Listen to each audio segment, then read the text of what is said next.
Hello friends, welcome back to my another video. दोस्तों, ये है मेरे यूट्यूब की 20th वीडियो और दोस्तों इस बार मैं कुछ कोई लेकर आया हूँ और शुभम किंग। तो मैं आपको दिखाता हूँ। ये है दोस्तों, ये कुछ 3 कलर में है कोई, और शुभम किंग भी है। 2 से 3 पैर है, 2 पैर है। ओके, और कोई काफ़ी बड़ी साइज़ में है और थोड़ी अटपटी है, थोड़ी यूनिक है। और शुभम किंग भी 2 पैर नहीं है, एक्चुअली हाँ 2 पैर है, मतलब 4 फिश है। ओके, 2 वाइट और ब्लैक में और 2 ऑरेंज और वाइट में, ऐसा है। और बाकी भी मैं फिश लाया, वो भी मैं आपको दिखाता हूँ। जस्ट 1 सेकेंड।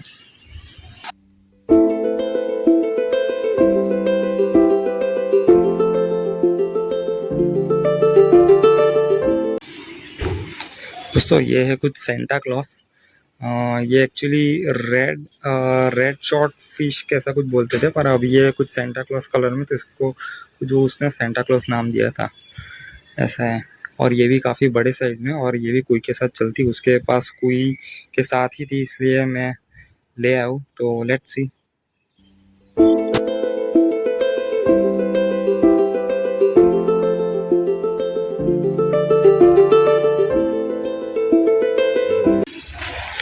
दोस्तों, दूसरी तो मेरे पास ये है।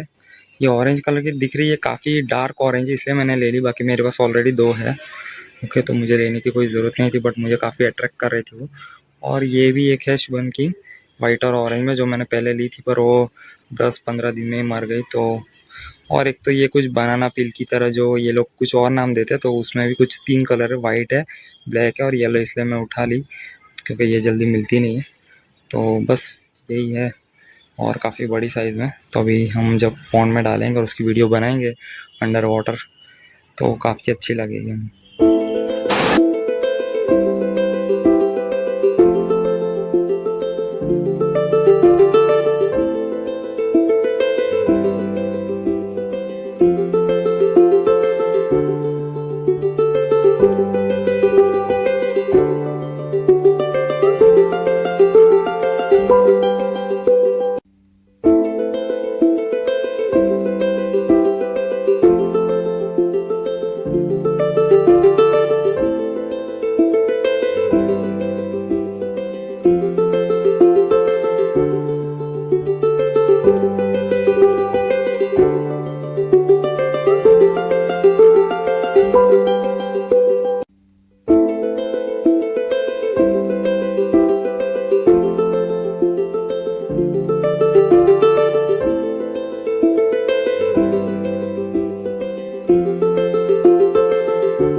you